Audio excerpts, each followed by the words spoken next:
Halo, halo. Assalamualaikum. Okey, kita berjumpa lagi dengan Teacher Sally dalam Kimia bersama dengan Teacher Sally. Apa khabar semua? Harapnya masih sabar dan tabah mengharungi PDPR di rumah masing-masing.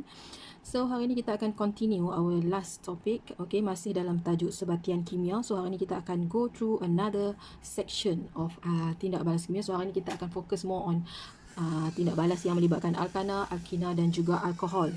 Okay, are you ready guys? Check it out. So many pieces all back together now.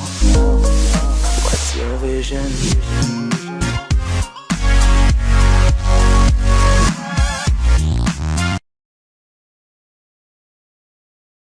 Okay, right. Okay, so kita revise sedikit apa yang kita dah belajar minggu lepas. Okay, last week kita dah sentuh berkenaan dengan perkaitan tindak balas kimia antara satu siri homolog ke siri homolog yang lain. Okay, kita dah tengok 5 jenis proses ataupun tindak balas. Okay, di mana contoh kalau alkina bertukar semula kepada alkana, tindak balasnya ialah penghidrogenan. Dan alkina boleh bertukar kepada alkohol melalui tindak balas penghidratan di mana kita tambahkan air. Okay, kita guna wap air. Okay, kemudian kita boleh patah balikkan daripada alkohol menjadi alkina dengan kita menyingkirkan air melalui tindak balas ataupun proses pendihidratan. Okay, kemudian daripada alkohol kita boleh lompat pula kepada siri homolog asid karboksilik melalui tindak balas pengoksidaan. Okay, di mana kita menggunakan ejen pengoksidaan seperti kalium manganat 7 berasid ataupun larutan kalium dikromat 6 berasid. Okay, dan gabungan ataupun tindak balas antara alkohol dengan asid karboksilik kita dapat satu ester melalui tindak balas pengesteran. Okay, so hari ni kita nak belajar apa pula? Okay, let's go through. Okay, bersedia nak? Okay, teacher harap nota ni semua dah ada. Okay, boleh photostat. Boleh photostat pula, boleh print sendiri. Teacher dah bagi soft copy. Okay, untuk yang tak ada ni, awak boleh PM teacher untuk dapatkan kopi bagi nota ini. Okay, nota ringkas. Okay. So, hari ni, kita nak tengok berkenaan dengan pembakaran alkana, alkina dan alkohol. Okey, kenapa ketiga-tiga ini digabungkan sekali? Okey, dia digabungkan sekali kerana untuk tindak balas pembakaran, okey, untuk tindak balas pembakaran, okey, alkana, alkina dan juga alkohol pula dah. Okey, alkohol. Okey, di mana kalau awak tengok dia punya hasil adalah sama untuk ketiga-tiga jenis siri homolog ini. So awak ambil lah mana-mana alkina, ambil lah mana-mana alkina, alkana dan alkohol. Bila awak buat pembakaran, hasil dia akan sama. Okey, tetapi kena make sure perkara berikut. Okey, kena take note perkara berikut. Okey, apa dia tu? Okey. So yang pertama, jika alkana, alkina ataupun alkohol ini terbakar dengan lengkap. Okey, ataupun kadang-kadang penyataan dia bagi tahu oksigen berlebihan. Kalau dia kata oksigen berlebihan bermaksud pembakaran tu berlaku dengan lengkap lah. Apa hasil dia? Kita akan dapat dua hasil, iaitu karbon dioksida dan juga air. So macam mana dia punya formula? CO2 plus dengan H2O.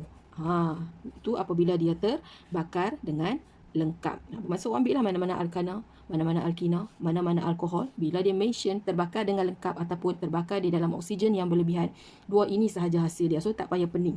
Okay, kita tulis hasil, kemudian kita akan dapat dia punya apa namanya hasil karbon dioksida dengan H2O tu tadi. Kemudian kita seimbangkan. Okay, sekiranya, okay, seandainya dia terbakar secara tidak lengkap, okay, ataupun terms yang digunakan dalam oksigen terhad. Okay, maksudnya dia hadkan oksigen. Sekarang kita akan dapat tiga hasil, iaitu karbon monoksida dan juga air. Boleh-boleh. So kalau teacher nak ringkaskan dekat sini untuk tindak balas pembakaran. Okay, pembakaran. Okay, untuk alkana, alkina dan juga alkohol. Okay, dia ada dua pula, pecah kepada dua pula. Okay, kalau lengkap, okay, kalau lengkap hasil dia dua sahaja, iaitu CO2 plus dengan H2O, karbon dioksida dan air. Sekiranya dia tak lengkap, pembakaran tak lengkap, okay, hasil dia akan dapat tiga, karbon monoksida. Monoksida ni bermaksud karbon, mono maksudnya satu oksida, CO plus dengan air. Boleh ingat tak ni? Senang saja. Ni adalah hasil bagi tindak balas pembakaran. Tak perlu ingat banyak pun sebab alkana, alkina dan alkohol dia punya hasil adalah sama. Okey, jom kita tengok beberapa contoh. Okey, so kita tengok contoh yang pertama. Okey, kita bincang sama-sama. Okay, nanti teacher akan bagi latihan tambahan lah macam biasa untuk awak test sama ada awak betul-betul faham ataupun tidak berkenaan dengan subtopik ini. Okay, so tadi kita dah bincang untuk ketiga-tiga siri homolog ini, alkana, alkina dengan alkohol ni, okay, bila terbakar dengan lengkap, ini hasil dia. 2 sahaja hasil, CO2, H2O. Kalau tak lengkap ataupun dalam oksigen terhad, 3 hasil, karbon, karbon monoksida dan H2O. So macam mana kaedahnya? Alright, so kita tengok kat sini. Okay, so kita tengok contoh yang pertama, dia pakai air tanah. So air tanah, so bermaksud yang ni adalah daripada siri homolog alkana. Okay, so kalau alkana, ingat balik dia punya formula is CnH2n plus 2. Betul-betul? Okay, so add bermaksud berapa karbon? Add. Mama eats papaya. So maksudnya add 2 karbon. Jadi kita ada C2, okay, H 2 kali 2 4, 4 campur 2 6. So H6. Okay, C2 H6 formula untuk alkana, terbakar dalam oksigen berlebihan. So keyword dia di sini berlebihan. So terbakar dalam oksigen so bermaksud dia bertindak balas dengan oksigen lah. Okay, menghasilkan. Okay, kalau dia lengkap that means hasil dia inilah CO2 dan H2O. So CO2 plus dengan H2O. Okay. So kat sini teacher nak bagi tips sedikit macam mana kita nak seimbangkan persamaan untuk tindak balas pembakaran. Okey, tips untuk seimbang. Tips seimbang. Okey. Awak ikut step ini. Yang pertama, awak seimbangkan C dahulu. Okey. Yang kedua, seimbangkan H. Okey, yang ketiga last kali awak seimbangkan O. Okey. Satu lagi tips, okay, untuk persamaan tindak balas bagi pembakaran, awak boleh gunakan nombor pecahan untuk dapatkan nombor keseimbangan dia tu lebih kecil. Boleh guna nombor pecahan. Okay, sekejap kita tengoklah boleh pakai kat mana. Alright, so kita cuba seimbangkan ini dahulu. Kita guna pen kali lain. Okay, sekarang tips dia tadi, kita dah tulis formula bagi bahan tindak balas, formula kimia bagi hasil tindak balas. Make sure yang ni betul dulu. Okay, formula kena make sure betul dulu baru kita seimbangkan. Kalau awak tak betul formula kimia, awak akan ada masalah untuk awak seimbangkan. Okay, yang pertama kita nak seimbangkan C. So tengok, C kat sebelah sini ada 2. So dekat sebelah sini ada 1. So nak kena letak berapa? Kena letak 2 di sini. Okay, so C dah seimbang. Okay, nombor ni boleh berubah dan dia tak semestinya yang ni. Boleh berubah-ubah. Okay, so kalau awak dah biasa buat seimbangkan persamaan, this one tak ada masalah. Okay, next kita nak seimbangkan H. Okay, so H kita check. Okay, H kat sebelah kiri ada 6.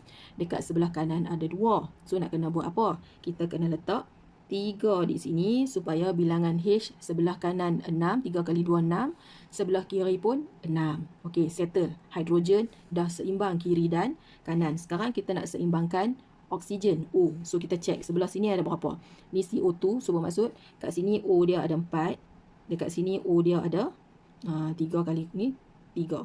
So bermaksud jumlah O yang ada dekat sini ada 7. 7O. Okay. So apa yang kita boleh buat kat sini? Dekat sini yang teacher kata tadi, nampak tips untuk tindak balas persamaan bagi pembakaran. Yang ni special, kita boleh gunakan nombor pecahan. Bermaksud O dekat sini kita kena jadikan 7 dengan 70 lah. 7O. 7 oksigen lah, tulis sikit. Okay. 7O. So macam mana kita nak jadikan ini 7 supaya kita tak perlu nak adjust lagi yang lain-lain ni. So kita masukkan nombor pecahan kat sini iaitu 7/2. Nampak? 7/2 dengan andaian bila kita cancelkan 2 ini dan 2 ini, kita akan dapat 7O sebelah sini. Boleh? Boleh faham? Okey, mari kita tengok next contoh. Sebab yang ni sekejap lagi teacher akan bagi latihan tambahan of course untuk awak berlatih menulis persamaan dengan betul. Okey, now kita tengok contoh yang kedua. Dia bagi propina. So bermaksud ini adalah daripada kumpulan ataupun siri homolog alkina. Okay, so alkina dia punya formula is CnH2n. Betul-betul? Okey, so prop bermaksud berapa karbon? Berapa N? So bermaksud 3N. Jadi masukkan Cn jadi C3, H 2 kali 3 H6. Sama juga plus dengan O2 sebab dia kata secara berlebihan, bermaksud hasil dia ialah CO2 dan H2O. Alright. Now masuk kepada bahagian yang digeruni oleh setiap pelajar kimia. Itu kita nak seimbangkan, tak payah gerun pun. Okay, bila awak dah faham tu benda ni Senang sahaja, sap-sap soi boleh siap. Alright, so kita tengok balik tips ni tadi. Pertama kena seimbangkan C. Now we check our C. Both left and right. Okay, sini ada 3, sini ada 1 sahaja. So terang-terang kita kena letak 3 kat sini. Okay, macam kita teacher dah bagi tahu, bila kita nak seimbangkan kita kena bersedia untuk ubah any number jika perlu. Okay, jika perlu. Okay, sekarang kita dah seimbangkan C. Belah sini C dah ada 3, belah sini C 3. Okay, C dah seimbang. Next is kita seimbangkan H. So H kat sini ada, kiri ada 6, kanan cuma ada 2. So nak kena buat apa? Kita kena letak 3 di sini. Okay, so that bilangan H akan jadi 6. 3 kali 2, 6. So dah sama dah dengan kiri. Okay, C dah selesai, H dah selesai. Baru kita seimbangkan O, kita punya oksigen. Okay, now check. Okay, sebelah kiri ada 2 oksigen. Sebelah kanan kita tengok jumlah dia ada berapa. Okay, untuk bahagian sini yang CO2 ni O ada 2 kali 3 ada 6 oksigen. Okay, sebelah kanan 3 kali O, 3 kali 1, so maksudnya ada 3. Bermaksud jumlah oksigen di sebelah kanan ada 9. There are 9 oxygens on your right. Okay, so apa yang kita perlu buat pada sebelah kiri supaya kita tak perlu nak menyusahkan diri kita. That's why teacher kata gunakan tips ini, gunakan nombor pecahan. So, macam mana kita nak jadikan O sebelah sini supaya jadi bilangan dia 9. So, kita guna nombor pecahan which is 9/2. Okay, dengan andaian 2 dengan 2 ni cancel. So, nampak O ni akan jadi 9. Tally dengan sebelah kanan. Settle? Settle ke tak settle tu? Tak settle nanti kita tengok. Kita bincang lagi dalam grup nanti, okay? Now, kita tengok pula alkohol punya siri homolog. Sebab apa teacher kata alkohol? Sebab nama dia butanol. Okay, nampak saja all kat belakang. That means now comes to siri homolog bagi alkohol. Okay, terbakar dengan dalam oksigen yang berlebihan juga. Okay, so butanol, how many N? 4N. Okay, ataupun 4C. Dia punya formula A bagi alkohol.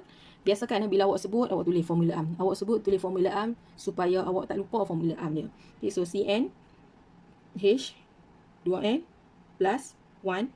Okay, don't forget about dia punya kumpulan berfungsi. OH. Okay, so since but ni menunjukkan N sama dengan 4. So, gantikan N ini sama dengan 4. So, C 4. Okay, 4 kali 2, 8. Campur 1, 9. H9, OH. Okay. Masih sama bahan dia O2, okay, sebab dibakar dalam oksigen dan dia punya hasil CO2 plus H2O. Alright. So now kita nak seimbangkan. Okay, awak boleh buat sama-sama dengan teacher. Okay, kita boleh buat sama-sama. Okay, now. Sambil-sambil hampa dengar tu, hampa tulis lah. Jangan duduk dengar saja sekejap lagi. Kelain tapi. Okay, now kita nak seimbangkan. C sebelah kiri ada 4. So sebelah kanan ada 1. So we have to put 4 here. So that left and right bilangan karbon sama. C4, C4. Okay. Secondly, kita perlu seimbangkan hydrogen, our H. So now, sebelah sini ada 9, campur sini 1. So H all together on the left side is 10 hydrogen. Sebelah sini ada berapa? Ada 2 sahaja. So macam mana nak bagi jadi 10? Kita perlu darabkan dengan 5. So 5 sini. Boleh ikut dah? Boleh ikut? Lagi jangan lupa komen dekat video ni. Nah, jangan malu-malu nak komen. Bahagian mana tak faham, tanya terus dalam tu, senang teacher remark. Okey, so sini ada 5H. 5H pula. 5 kali 2 nampak tak? 5 kali 2 kecil ni bermaksud H dah ada 10 sebelah sini. Dah tally dengan sebelah kiri. Sekarang baru kita nak kira, kita nak adjust bilangan oksigen. So O sebelah sini ada berapa jumlah? So sini, teacher tulis lah. Okay, O sini 4. Belakang sini dah ada 2. So that means sebelah sini yang untuk CO2 ada 8 oksigen. Untuk H2O ni ada 5 oksigen. So all together ada 13 oksigen. Okay, 13 oksigen. Okay, teacher tak tulis 13 O. Sekejap lagi hampa pening pula. Tak nampak 13 lah ni. 13 O. So kat sebelah sini ada 2 sahaja. So macam mana kita nak menyelesaikan masalah yang besar ini? Jangan risau sebab kita ada bonus tips untuk tindak balas pembakaran, which is kita boleh gunakan fraction number. Okay, so macam mana kita nak jadikan 13? We just put here 13/2. Okay, so bila kita cancel out these two, kita akan dapat 13O. Okay, mesti akan ada tertanya-tanya, teacher kenapa kita tak boleh nak gunakan nombor bulat? Boleh gunakan nombor bulat. Bila awak gunakan nombor bulat, awak kena ubah balik yang lain. Awak akan ubah di merata-rata, so dia akan jadi menyusahkan hidup kita. So since dia ada bonus tips kat sini, so kita boleh apply only for this kind of tindak balas. Okay, untuk tindak balas pembakaran sahaja kita boleh gunakan nombor pecahan. Okay, boleh? Okey, sekarang jom kita tengok macam mana pula kita nak tulis persamaan pembakaran untuk tindak balas pembakaran yang tidak lengkap ataupun dalam keadaan oksigen yang terhad. Let's check it out. Alright, so untuk pembakaran tak lengkap tadi, kita dah bincang. Untuk pembakaran tak lengkap, dia akan dapat 3 hasil selepas tindak balas, which is karbon monoksida dan juga kita punya air, H2O. Okay, sama saja. Alkana, alkina, alkohol, ini hasil dia kalau tak lengkap. So, tak ada masalah. Tak ada masalah, tak payah pening kita nak fikir pula apa pula hasil dia ni. Tak perlu nak fikir banyak-banyak. Ingat tu saja. Okay, now. Kita ada etana. Sama juga macam soalan tadi. Cumanya sekarang, awak kena highlight kat sini. Dia mention oksigen yang terhad. So, that's why bila awak nak jawab soalan, biasakan untuk highlight soalan. Okay, bulatkan kat mana keyword dia supaya kita tak tersilap menjawab. Okay. So sekarang kita tengok etana terbakar dalam oksigen. Ni pun terbakar dalam oksigen juga. Kalau awak tak baca dengan hati-hati, awak akan ingat persamaan yang awal kita tulis tadi, yang awak akan tulis 2 hasil sahaja. Okay, tapi sekarang dia mention oksigen yang terhad. So bila terhad, kita kena consider 3 hasil ni. Karbon monoksida, air. So mari kita tulis. Okay, etana terbakar dalam oksigen yang terhad. So etana yang tadi kita dah tulis dah formula dah. Okay, C2H6 plus dengan O2. Hasilnya karbon monoksida dan H2O. Right? Ada dengan saya ke ni? Are you with me? Okay, good. So now, sama juga step tadi. Okay, seimbangkan C dulu. H followed by O. Okay, if necessary, kita boleh guna nombor pecahan. Begitu. Okay, so now C2 kita seimbangkan. Okay, so kat sini ada 2C. So kat sini kena hati-hati lah. Sama ada awak nak tambah kat sini. Tambah kat sini, kita tengok bentuk mana yang paling termudah untuk kita dapat. Let's say, teacher nak tambah kat sini. Ya, teacher tambah kat sini. Sebab dia seorang-seorang dia, jadi dia tak akan ganggu. Kalau teacher letak sini, dengan O sekali akan terganggu. Faham tak? Dengan O sekali terganggu, kita letak kat sini, C sahaja. Okay, so 2C, 2C. Okay. Sorry. Teacher tak nampak. Nasib baik teacher dengar ada suara, teacher ada C satu lagi. Bukan. So, tak payah letak lah kat sini. Nampak? Terima kasih kepada yang memberitahu. Tak apa, macam mana teacher dengar lah. Okay, teacher dengar. So, teacher kat sini dah ada C dah. Okay, nampak? Sini 1C, sini 1C. So, dah 2C. So, tak perlulah tambah any perkali dekat depan C tu. Okay, so now move. Sebab C dah automatically seimbang, kita pergi kepada yang kedua. Seimbangkan H. So, H sini ada 6. H sini cuma ada 2. So, kita kena letak 3. So, that sini jadi H6. H6. Boleh? So, sekarang kita nak tengok O. O ni selalu memberi masalah kepada kita. Sekarang O sini ada apa? 3O. Okay, campur sini 1O. So, maksudnya ada 4O untuk sebelah kanan. Okay, kat sini ada 2O. Okay, so macam mana kita nak jadikan 4? Tak payahlah duk susah-susah tulis 4/2 pula. Okay, sebab ni nombor yang kecil sahaja. Jadi kita boleh letakkan 2. Okay, ni dah teacher kata tadi boleh guna nombor pecahan. Nak bubuh nombor pecahan. Kalau bubuh 4/2 pun jawapan dia 2. So kita letak 2. So 2 kali 2, 4. 4. Settle. Okay. Boleh nak? Boleh ke? Okay, tak apa. Pelan-pelan hadam. Okay, digest pelan-pelan. Teacher dah cuba terangkan dalam bahasa yang teacher harap awak boleh faham lah. Okay, teacher harap awak boleh faham dengan penyampaian teacher ni. Okay, so now kita nak move kepada next example, which is propina terbakar dalam oksigen yang terhad. Okay, propina tadilah kita dah tulis dah ni. C3H6. So 3H6 plus O2. Okay, hasilnya karbon monoksida dan H2O. Okay. So for me, kalau dalam tak lengkap ni ataupun pembakaran terhad ni, dia lebih senang kita nak seimbangkan. Sebab bilangan C dia dah lebih lah. Okay, so now kita nak seimbangkan C dulu. Sebab sebelah sini C ada 3, sebelah sini C ada 2 sahaja. Ada tadi yang ni tak boleh kan? Teacher nak letak kat sini. Okay, so tak semestinya yang ni betul lah. Kita try tengok, kita try. Okay, so C 2, sini 1, so dah 3, C dah seimbang. Sekarang H dia kat sebelah sini 6. Okay, sebelah sini 2, so kita kena letak 3. So, H6. O, sini ada 1. Sini ada, tengok tu dia, 1, 3. So, ada 4. So, sama. Kita letakkan 2. Okay. Boleh? Dah seimbang. 4. Settle. Alright? Boleh? So, kalau ada soalan, tolong simpan dan awak boleh tanya di dalam grup Telegram kita ataupun dekat video ni juga. Okey, jom kita tengok next section sikit lagi. Kemudian teacher akan tinggalkan untuk awak masterkan benda yang kita belajar hari ni. Alright, jom kita move ke another section. Okey, sebelum teacher terlupa, tadi lupa nak mention macam mana kaedah pembakaran dia tu. Macam ni saja. Okey, kita sediakan mangkuk penyejat. Okey, kita tuangkanlah alkohol ke, alkana ataupun alkina. Kita nyalakan atas tu. Dan kemudian kita perhatikan warna nyalaan ataupun dari segi apa-apalah ciri-ciri yang awak nampak. Okey, so macam ni saja, simple saja dia punya kaedah. Okey, biasanya etanol ni kalau dia terbakar dengan lengkap, dia akan hasilkan nyalaan yang warna biru. Cahaya warna biru yang cantik. Kalau pembakaran tak lengkap, dia akan ada apa namanya warna merah sikit api dia. Macam tu. Okey, macam mana contoh pembakaran tak lengkap? Okey, kebanyakan pembakaran ni dia adalah pembakaran tak lengkap. Contohnya awak bakar sate kan. Semua orang periksa makan sate kan. Okey, dekat permukaan sate tu kan ada kadang-kadang dia warna hitam-hitam kan. So yang hitam tu sebenarnya adalah karbon. Okey, sebab apa ada karbon? Sebab pembakarannya tidak lengkap. Okey, tu maksudnya. Ini adalah kaedah prosedur dia. Okey. So nanti kalau teacher boleh cari video macam mana menjalankan eksperimen ni, teacher akan attach sekali. Okey, sekarang kita nak tengok bahagian yang seterusnya sikit lagi. Okey.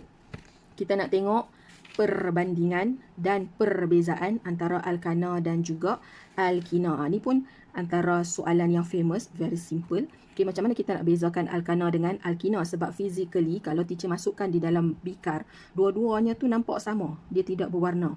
Okay, so macam mana kita nak differentiatekan dia? Okay, so kita tengok dulu satu persatu. Okay, now, alkana dan alkina mempunyai sifat fizik yang sama. Okay, dia ada sifat fizik yang sama. Okay, alkana dan alkina kita dah setuju dia kedua-duanya adalah sebatian kovalen. Okay, apa tu sebatian kovalen? Sebatian kovalen adalah satu sebatian yang terbentuk apabila berlaku perkongsian elektron. Okay, yang tu kita dah belajar masa tingkatan 4. Okay, kemudian kita tengok takat lebur dan takat didihnya adalah rendah sebab dia sebatian kovalen. Siapa masih ingat dalam sebatian kovalen, ikatan kovalen ni diikat oleh daya apa? Oleh daya apa? Ikatan kovalen. Apa dia? Cakap kuat sikit. Teacher tak dengar dah duduk jauh ni. Ya, ikatan van der Waals. Okey, van der Waals. Kalau sebatian ion, dia diikat oleh daya elektrostatik. Okey, so antara daya van der Waals dengan elektrostatik lebih kuat sebab dia ada tarikan antara charge positif dengan charge negatif. So dia perlukan lebih tenaga untuk atasi daya tarikan tersebut. Tapi untuk ikatan kovalen dia hanya diikat oleh daya van der Waals yang lemah ataupun kita panggil ikatan antara molekul. Okey, so that's why takat lebur dan takat didih dia rendah. Tetapi apabila bilangan karbon bertambah, takat lebur dan takat didih akan bertambah. Okey, contoh kalau kita nak bandingkan etana dengan butana. Of course takat lebur dan takat didih bagi butana lebih tinggi berbanding dengan etana. Okey, sebab bilangan karbon dia lebih banyak. Okey, bilangan atom karbon per molekul bertambah. Okey, jadi apa yang berlaku bila bilangan atom karbon per molekul bertambah? Kita nampak saiz molekul bertambah. Daya tarikan antara molekul turut bertambah. So bila teacher mention daya tarikan antara molekul tu maksudnya daya van der Waals lah. Okey, jadi lebih banyak tenaga haba yang diperlukan untuk atasi daya tarikan ini. Alright, so boleh. So let's say kalau soalan bagi contoh dia kata bandingkan takat lebur dan takat didih bagi etana dan butana. Dia suruh banding. Okay, so bila dia suruh banding, kita kena bandingkan based on teori inilah. Okay, butana mempunyai takat lebur dan takat didih lebih tinggi berbanding etana. Kalau soalan tanya kenapa? Kenapa bilangan atom per molekul lebih di dalam butana berbanding etana. Jadi terang ni, saiz molekul dalam butana, saiz molekul butana lebih besar dari etana. Jadi daya tarikan antara molekul dalam butana lebih daripada etana. Itu saja kita masukkan specifically bahan yang ditanya dalam soalan. Boleh-boleh? Good. Okay, so next. Ni yang pertama, takat lebur dan takat didih. Sifat fizik yang kedua, kita tengok dia tidak boleh mengkonduksikan elektrik. Okey, sebab apa tak boleh mengkonduksikan elektrik? Sebab dia sebatian kovalen. Sebab apa sebatian kovalen tak boleh konduksikan elektrik? Sebab tak ada, okey, tiada cas-cas yang bebas bergerak. Ini jawapannya. Kalau soalan tanya kenapa sesuatu larutan tidak boleh mengkonduksikan elektrik, inilah dia. Kalau kita determine itu adalah satu sebatian kovalen, jadi dia memang tak boleh alirkan elektrik. Kenapa tak boleh alir? Sebab tiada cas-cas yang bebas bergerak. Berbanding dengan sebatian ion ada cas positif dan cas negatif yang boleh bawa cas elektrik ni, tenaga elektrik ni. Boleh? Okey. Kemudian ini, dia tidak larut dalam air. Okay, so bermaksud untuk alkana dengan alkina ni kalau kita nak compare dengan sebatian kovalen, dia adalah benda yang sama lah. Ciri dia adalah sama dengan sebatian kovalen. Boleh? Okay, next. Kita tengok ni. Alkana dan alkina mempunyai struktur yang berbeza. Okey, struktur yang berbeza. Of course lah, sebab apa? Alkana ni dia terdiri daripada single bond sahaja. Betul? Okey, alkina ni terdiri daripada double bond. Sebab tu dia kata terdapat perbezaan struktur dari segi ikatan dia. Okey, so kalau kita tengok jenis hidrokarbon untuk alkana, yang ni kita dah tengok awal-awal dulu. Okey, alkana dikategorikan sebagai hidrokarbon tepu. Sebab apa tepu? Sebab dia terdiri daripada ikatan kovalen tunggal. Okey, ikatan kovalen tunggal sahaja. Okey, bagi alkina pula dia dikategorikan sebagai hidrokarbon tak tepu. Bila tak tepu bermaksud dia boleh terlibat dengan banyak lagi tindak balas kimia. Okey, sebab ikatan kovalen tunggal dan ikatan kovalen ganda dua ini yang menyebabkan dia jadi hidrokarbon tak tepu. Boleh? Okey, yang ketiga. Alkana dan alkina mempunyai sifat kimia yang berbeza. Sifat kimia ni bermaksud, saya dah pernah mention, melibatkan tindak balas kimia. Tindak balas kimia dia berbeza. Okey, untuk alkana kita sebut sebagai tindak balas penukar gantian. Bagi alkina tindak balas penambahan. Okey, penukar gantian, penambahan. Okey, kalau nanti awak tengok dia punya tindak balas kimia hampir sama, cuma nama tindak balas dia tu berbeza. Okey, dah bersedia untuk kita tengok apakah perbezaan antara penukar gantian dengan penambahan ini? Jom kita tengok. Okey, so berbanding dengan siri homolog yang lain, okey, maksud teacher daripada alkina sampailah kepada yang ke atas, ester apa semua. Okey, untuk alkana ni tak susah sebab dia hanya melibatkan satu jenis tindak balas kimia sahaja. Okey, iaitu kita panggil sebagai tindak balas penukar gantian. Okey, bila kita sebut tentang tukar ganti, maksudnya buang yang ni masuk yang ni. Tu maksudnya buang yang ni masuk yang ni. Okey, so untuk alkana apa yang berlaku? Okey, tindak balas penukar gantian ni berlaku apabila setiap atom hidrogen dalam molekul alkana ni, okey, setiap molekul alkana ni akan diganti satu persatu sampai semua H dia tu tak ada dah. Faham tak? Okey, sebab dalam alkana contoh kita ambil yang paling mudah, dalam metana, okey, CH4. Dia ada 4 H kat situ kan? Okey, so masuk peringkat pertama, H yang pertama hilang, masuk benda lain. Masuk satu unsur lain. Okey, lepas tu peringkat kedua, H kedua pula hilang, masuk unsur yang seterusnya. Sampailah ke 4 H tu digantikan oleh unsur lain. Okey, so apa yang boleh ganti masuk dalam tu ialah ni. Dia boleh bertindak balas dengan mana-mana halogen. Okey, so bila kita kata halogen ni, kumpulan 17 lah. Okay, dia boleh digantikan dengan klorin, bromin ataupun iodin. So that's why tindak balas ini juga kita panggil sebagai penghalogenan. Okey, penghalogenan. So untuk membolehkan tindak balas penukar gantian ataupun penghalogenan ni berlaku, dia mesti ada cahaya matahari. Wajib ada. Okey, cahaya matahari ataupun sinaran ultraungu. Okey, contoh. Okey, contoh. Cikgu bagi kat sini. Mungkin dekat rajah ni tak apa nak jelas. Okey, jadi kita tengok satu persatu. Kita tulis P1 ni bermaksud peringkat 1 lah. Okey, kita ada metana. So metana teacher lukis dia punya structure lah. CH4. Okey, H. Okey, yang dia bagi kat sini persamaan kimia dia. Okey, ditindakbalaskan dengan klorin.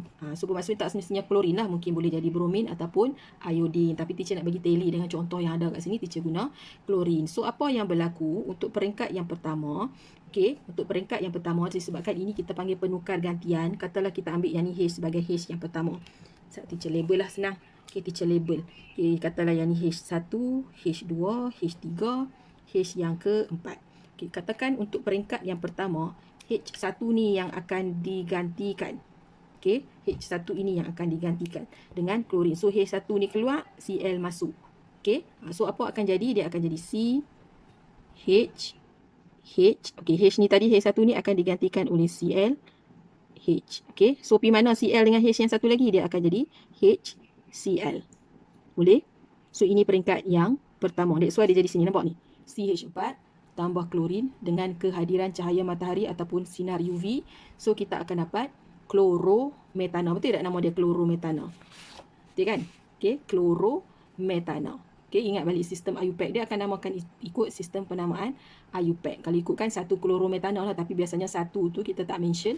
Kita terus masukkan klorometana. Okey, so peringkat yang kedua. Okey, ambil balik pada yang ni. Hasil yang terakhir tadi tu. C, H, Cl, H. Okey, tambah lagi dengan klorin. Okey, so now tadi giliran H yang pertama kat sebelah sini dah digantikan oleh Cl. Sekarang giliran H yang kedua untuk digantikan. Yang ni keluar, yang ni masuk. Tu masuk penukar gantian. So apa hasil dia? Sekarang kita akan dapat C, H. Dah pen purple pula, tak apa warna. Okay, so Cl. Ni H yang kedua keluar. So, masuk balik sini. Okay, so sekarang ada 2 Cl kat sini. So, maksudnya akan jadi nama dichloromethanol. Okay, dichloromethanol. Sebab ada 2 klorin dekat sini. So, that's why dia punya formula akan jadi macam ni. CH2Cl2. Betul lah? CH2Cl2 plus dengan HCl. Boleh faham tak tindak balas ni? Dan seterusnya sampailah ke 4 hidrogen yang asal ni tadi digantikan oleh klorin. So last sekali barulah kita akan dapat CCl4 macam ni. Tetrachloromethanol. So bermaksud dalam struktur metanol ni ada 4 klorin. So kalau teacher nak lukis, dia akan jadi macam ni lah. CCl, Cl, Cl, Cl. That's why nama dia tetrachloromethanol. CCl4. Boleh? Okey, alhamdulillah. Okey, so tu untuk alkana. Awak kena ingat satu je tindak balas dia, yang ni sahaja. Okey, penukar gantian ataupun kita panggil sebagai penghalogenan. So kalau kata dia buat tindak balas dengan bromin, so semua ni akan gantikan dengan bromin lah. Dan nama last sekali akan jadi tetrabromomethanol. Begitu. Alright. So biasanya kalau soalan yang akan tanya pun dia akan tanya pasal metanol sahaja. Jaranglah dia nak pergi tanya benda lain. Okey. So sekarang boleh kita teruskan. Okay, so now kita nak tengok tindak balas penambahan bagi alkina. Okay, so hari tu, minggu lepas kita tengok selain daripada tindak balas penambahan ni, kita tengok alkina juga terlibat dalam tindak balas penghidrogenan. Masih ingat? Penghidrogenan, di mana alkina tukar balik jadi alkana. So alkina ni dia ada 2 tindak balas lah selain daripada penghidrogenan. So hari ni kita nak tengok penambahan. Okay, penambahan. Kalau awak tengok dia punya tindak balas hampir sama macam alkana, cuma nama dia berlainan. So awak tengok kat sini lah. Tolong perhatikan ini. Okay, teacher zoom sikit. Okay, zoom lah. Okay, kita zoom sikit. Okay, so kat bahagian ni. Okay, katakan kita ada sini. Kita punya alkina. Okay, mana-mana alkina. So tolong fokuskan dekat bahagian ini. Okay, yang terlibat dalam tindak balas alkina adalah pada bahagian double bond dia. Okay, double bond dia. So, apa akan jadi semasa tindak balas penambahan? Okay, ikatan ganda 2 ini akan terurai dan akan digantikan dengan, katalah kita ada XY kat sini. So, X akan masuk sini, Y akan masuk sini. Nampak tak? Okay, nampak tak? Okay, tak apa. Kita tengok contoh sekejap yang apa boleh faham. Boleh dah setakat ni? Okay, saya teacher nak lukis asing lah. Nak tengok. Okay, cuba tengok contoh yang diberikan. Okay, kita ada C2H4. Kalau teacher nak lukis struktur dia lah, etina. C2H4, C2H4. H, H, H, H. Okey, ni ya, teacher nak bincang ni contoh yang pertama ni. Kemudian ditindak balaskan dengan HCl. Okey, HCl. So kalau kita tengok balik, dia punya tindak balas umum dia ni, double bond dia akan terurai dan akan masuk 2 benda yang baru ni ke dalam dia punya ikatan yang baru. Okey. So, double bond terurai. Okey, teacher tulis sinilah hasil dia lah. Okey. So, C sekarang tak ada double bond. Okey, double bond ni akan hilang. Okey, yang asal kita tulis balik H, H, H, H. Okey, teacher tulis balik yang asal ni, cuma double bond ni hilang. Yang ni akan ditambah masuk ke bahagian ikatan yang hilang ni tadi. Sebab C dia mesti cukup 4 ikatan kan? Okey, so bermaksud dia akan masuk di sini H dengan Cl. Okey, so apa nama dia ni? Apa dia punya nama? Yes, nama dia ialah chloroethanol. Okey, chloroethanol. Okey, teacher tak mau hurai lebih-lebih lah penamaan ni, apa kena tengok balik. Boleh yang ni? Okey, good. Ni untuk contoh yang pertama. So kita akan dapat dia punya formula akan jadi apa? Baca balik lah. Okey. So formula dia akan dapat ni, kita tulis sebelah ni. Okey, boleh nampak tak? Okey, so kita akan dapat C2. Okey, C2. H ada berapa tu? 1, 2, 3, 4, 5. H5. Okey, Cl. Gitu. Okey, so perlu seimbang lagi tak? Tak perlu sebab memang dia dah automatically sama kiri dan kanan. C2, C2. H belah sini 4, 1, 5. So H5, Cl1, Cl1. Okey, cantik. Okey, mari kita tengok. Persamaan yang kedua. Okey, etina dengan hidrogen. So kalau awak nampak ni sebenarnya ni ada tindak balas penghidrogenan ni. Okey, so bermaksud etina akan jadi etanol. So prinsip dia macam mana? Sama juga macam tadi. C double bond C H4. Okey, C2H4. Okey, plus dengan H2 hidrogen. Ada 2 hidrogen tang ni. So apa akan jadi? lukis balik yang asal. C, cuma double bond tu akan terurai. Teacher lukis yang asal dulu. I write down the original one. Okay, so completekan ikatan karbon. Selepas dia terurai, mesti kena cukup 4 ikatan untuk setiap karbon. So 2H ni akan masuk ke sini. Ni H yang pertama, ni H yang kedua. So jadilah nama dia etana. C2, H berapa tu? 1, 2, 3, 4, 5, 6. Okay, so C2, H6. Boleh? Boleh ke? Okay, so yang ni akan jadi apa? Ni kalau kita dah terror dah, kita boleh imagine dah akan jadi apa ni. Okay, so kita akan dapat C2, H berapa? Tulis dululah, takut confuse. Okay, ni yang asal. Tadi tak nampak pula. Okay, plus dengan bromin, Br2. Okay, so lastly kita uraikan ni, kita akan dapat bromin dah kat bawah ni. Teacher malas lukis lain dah. So Br. Okay, so kita akan dapat C2, H4, Br2. Boleh-boleh? Okay, now kita nak tengok ni, pempolimeran.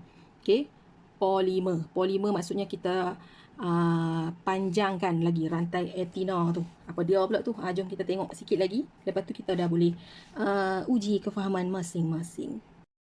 Okay, so untuk pempolimeran, okay, teacher rujuk buku teks. Okay, so masing-masing boleh rujuk buku teks sebab penerangan kat sini agak mudah untuk orang faham. Okay, so awak tengok kat sini lah.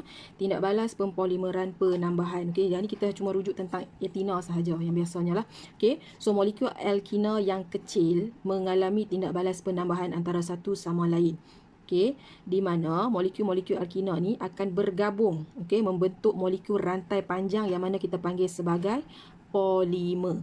Okay, manakala molekul alkina yang kecil ataupun dia punya unit asas kita panggil monomer. Okay, contoh yang paling senang, okay, paling mudah untuk awak faham. Okay, contoh kita ada, awak anggap manik-manik ini sebagai monomer.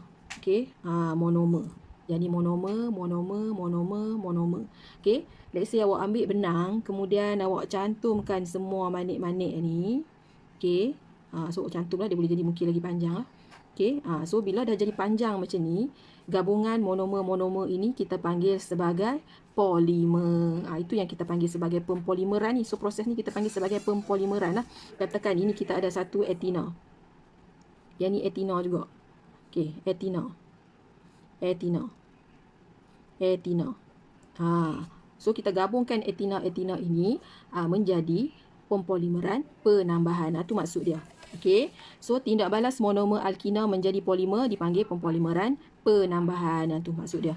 Okay, so contoh etina mengalami pempolimeran penambahan pada keadaan ini ya, pada suhu 200 darjah Celsius, di mana tekanan yang digunakan ialah 1200 atm untuk menghasilkan polietina. Okay, ni nama spesifik dia lah. Okay, polietina maksudnya ada banyak etina dalam rantai dia tu. Okay, so maksudnya macam ni.